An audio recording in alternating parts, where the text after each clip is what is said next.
We recently made a road trip up to New England to catch a dead mall before it closes for good, but we stopped at a number of other interesting places on the way, but they weren't long enough to make their own video. So in this video, it's going to be kind of a trip roundup. I'm going to be showing you 4 different places that I think are really interesting and cool. Our first stop is the Corner Mall in Boston, and this is not really a mall, it's basically just a food court, but the place has an incredible vibe. It's filled with neon lights and vintage aesthetics. It looks like something straight out of an 80s movie. And look at these great old-style neon signs. Let's go inside and check out the corner.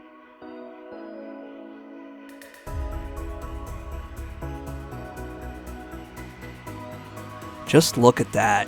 How beautiful is that neon? And we're going to see lots more inside here. Now in this hallway, there's retail space, but it doesn't look like it's being used. So although this place is considered a mall, the only thing open were the stands in the food court, which we're about to see in just a second. But take a look at the vibe in here. You have that grid ceiling and that old school tile floor. They had these escalators blocked off. I'm not sure where they lead to, and unfortunately I wasn't able to explore too deeply into this place, and I'll explain why in just a few moments. But here we can see neon lights lining the entire walkway.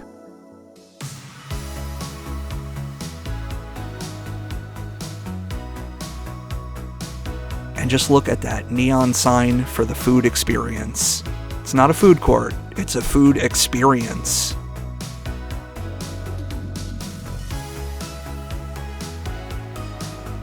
I love these tiles here with the different food items painted on them. That's something you don't see anywhere else anymore.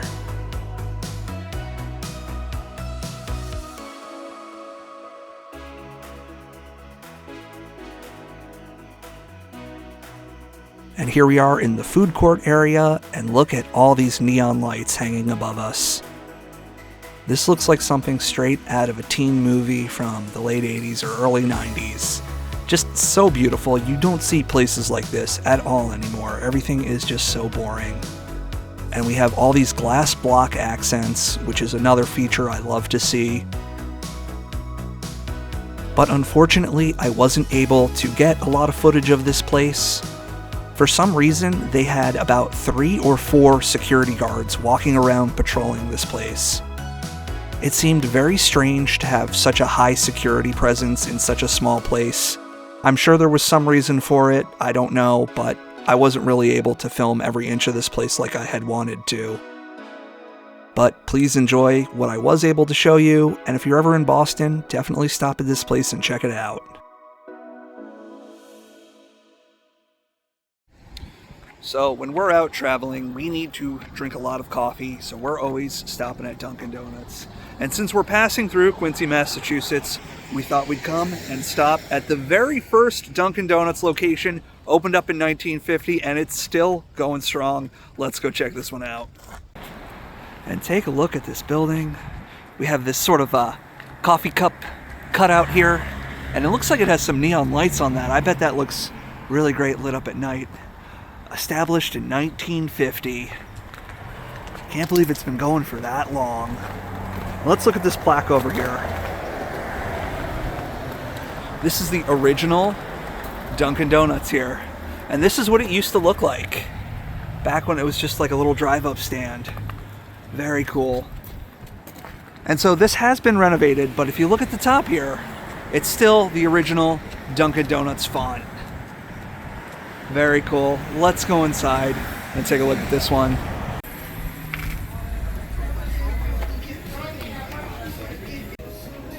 So this is what this place used to look like.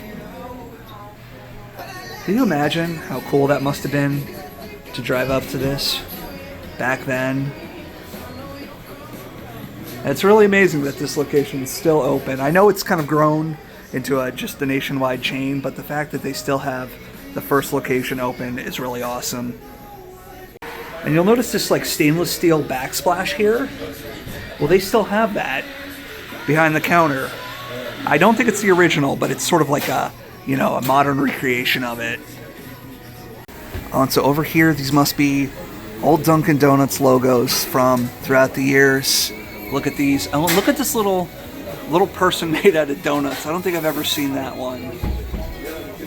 And that's a very cool looking logo. I think that must have been from like the 60s or 70s. I really like how that one looks. And then we have some that were sort of like variations on that. And then we have the Dunkin Donuts that we have come to know and love today. Okay, so this opened up in 1950. And then it was purchased in 1979 by the Carvalho family. And so in 2011, this was re-updated to its retro style. So it's not original, but it still pays homage to the original location. Very cool. They even have some merchandise with old versions of their logo on it. You can get this hat, and you have these very cool T-shirts. I like this old logo here. I don't think I've ever seen that one. It is cool. We have some neon lights here. Oh, and this is a picture of the old Dunkin Donuts location. America's first handmade donut. And this is just really cool, this little donut mascot man. I've never seen him before, but it's really, really cute. All right, and we grabbed a souvenir. You got some of these pins here? Yeah, to add on my jean jacket. Yeah, pretty cool. I like the old logos and this vintage style sign here. Really neat. Yeah. And of course, I have to get my piping hot caffeinated beverage. Next stop on our trip was George's Coney Island in Worcester, Massachusetts. This restaurant has been serving Coney Island hot dogs since 1918. And just look at that amazing mural on the side of the building. But the vibe inside this place is very old school, and we're going to see that in just a minute. And out front, we have this old school neon sign. We were here in the daytime, so we weren't able to see it lit up, but it drips mustard from the hot dog. Let's go inside and get some hot dogs, shall we? Here in the window, we have a dripping mustard neon light. So as you can see, this place is very old school inside, but all the booths and the walls have people's names carved in them. I think they actually encourage people to write their names and to carve into them. It gives this place kind of a gritty vibe. Up top here, we have a Lego miniature version of the restaurant. And we have an old school test your weight scale. I guess you can weigh yourself after you've eaten a ton of hot dogs here.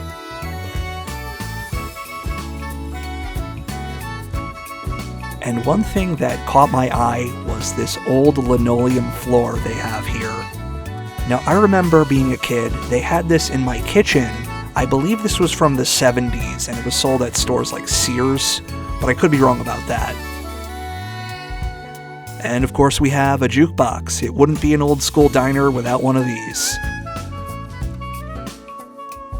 So even though this place is in Massachusetts, it's called Coney Island because they serve the Coney Island style hot dogs with the chili and the cheese on them. And I gotta say, they were really good here. Yeah, just all these names and messages carved into the wood. It's just really crazy to see, and it almost reminds me of the bathroom at a punk rock venue or an old building covered in graffiti. Just a very cool look to see at a hot dog restaurant like this.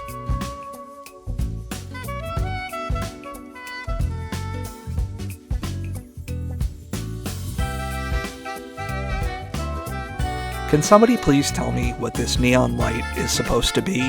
To me it looks like a toe, but I don't think that's what it's supposed to be.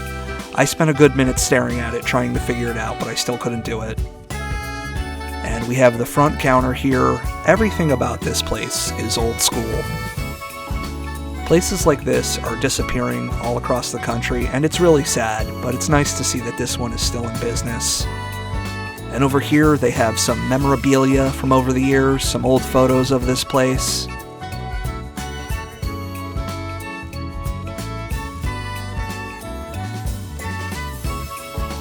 I think that's the key to the city. That's pretty interesting. And this place has been open for over 100 years. It's great to see it still going. And I guess this is one of their old menus.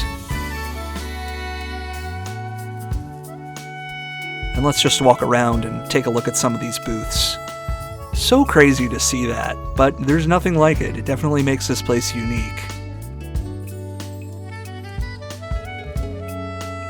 George's was a great experience, and I highly recommend checking it out if you're ever in Worcester.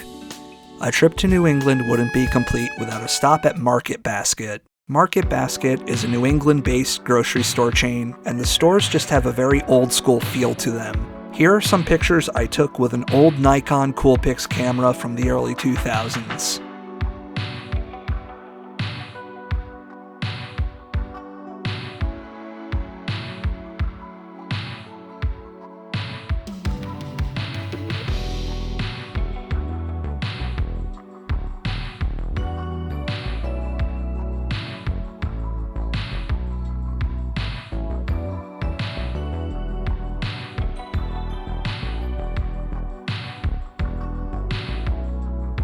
Anyway, I hope you enjoyed this sort of outtakes compilation video. Be sure to give it a like if you enjoyed it, and subscribe to see me go on more adventures in the future. Thank you for watching, and I will see you in the next one. Bye.